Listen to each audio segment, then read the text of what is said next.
इस दुनिया में, खासकर इस देश में 95% लोग उस चीज के बारे में सोचते हैं जो उनके हाथ में है ही नहीं। क्या? फल।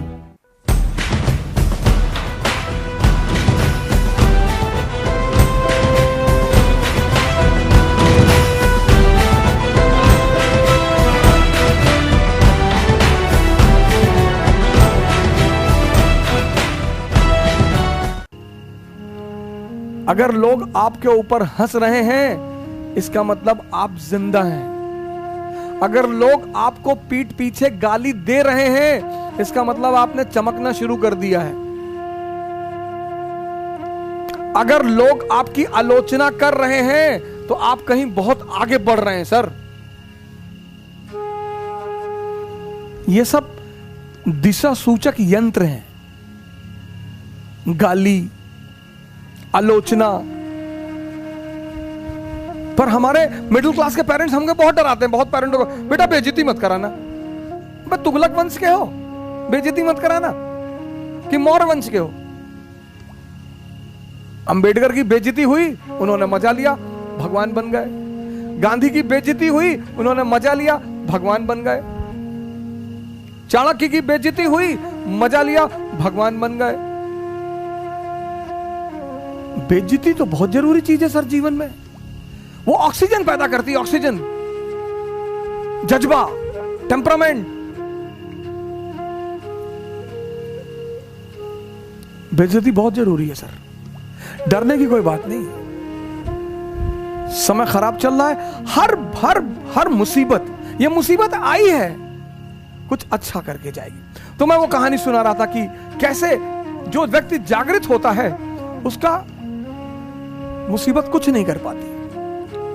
बहुत बड़ा नियम है जागृति सर। होश में रहना बहुत बड़ा नियम है। तो चीन में एक आदमी था किसी गांव में, उसके पास एक बड़ा नायाब घोड़ा था, बहुत नायाब, मतलब हवा से ज्यादा स्पीड थी घोड़े की। तो उस देश के राजा ने उस आदमी को बुलाया, कहा तुम अपना घोड़ा मुझे दे दो, तुमको मैं मुंह मांगी कीमत दूंगा। उस आदमी ने कहा कि सरकार घोड़ा तो ना बेचेंगे। अरे लोगों ने समझाया कि पागल हो, तुम क्या करोगे घोड़े का, और इतना पैसा राजा तुमको दे रहा, बेच दो। अरे उसने कहा यार तुम लोग क्यों मेरे पीछे पड़े हो, जाओ अपना काम करो, हम नहीं फायदा ले रहे ना, जाओ। एक दिन क्या हुआ, घोड़ा भाग गया। अब जब घोड़ा भाग गया तो गांव के लोग आए, हंसने लगे, कहीं देखा हम तुमसे पहले ही कहते थे, तुम समझे नहीं रहते हमारी बात को।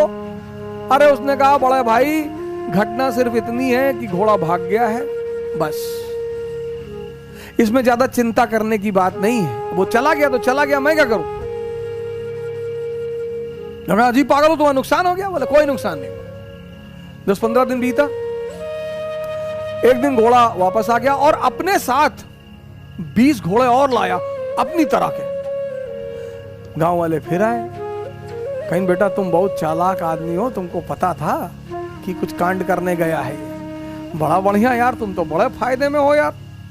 पहले तो अकेले था, अब तो 20 ले आया। उन्होंने कहा यार तुम लोग राय देने क्यों चले आते हो यार बार बार। अरे घोड़ा चला गया था, आ गया, अपने साथ 20 घोड़ा और ले आया। घटना बस इतनी है, इसमें बहुत ज्यादा खुशी होने की कोई बात नहीं है। पड़ोसी राज्य ने उस राज्य पर हमला कर दिया। अब वो जो 9 घोड़े आए थे, उसमें से एक घोड़े को इस किसान का बेटा ट्रेन कर रहा था, घोड़े से गिरा, उसका दोनों पैर टूट गया। गांव वाले फिर आए कि बड़ा बुरा हुआ यार, बताओ तुम्हारे लड़के का दोनों पैर ही टूट गया। बोले यार तुम लोग शांत नहीं रह सकते हो, अपना निर्णय अपने पास नहीं रख सकते हो। ठीक है यार, पैर टूट गया, देखेंगे, भगवान कुछ करना चाहता होगा, अच्छी बात है, जाने दो।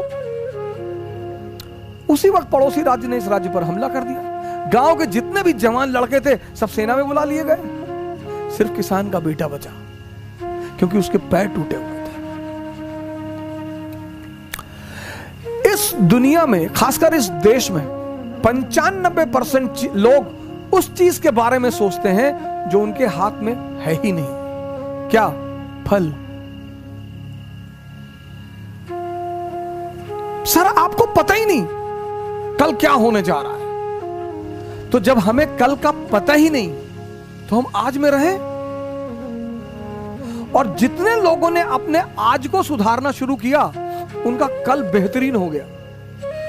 क्योंकि जो कल के बारे में सोचते हैं वो आज कुछ कर ही नहीं पाएंगे, और जो पास्ट के बारे में सोचते हैं वो कुछ कर ही नहीं। दो लोग निष्क्रिय हैं। जो कल के बारे में सोचते हैं वो तो थोड़ा बहुत कुछ करेंगे भी, लेकिन जो पास्ट के बारे में सोचते हैं, हमारे पिताजी गवर्नर थे, रहे होंगे, बहुत लोगों के पिताजी गवर्नर थे,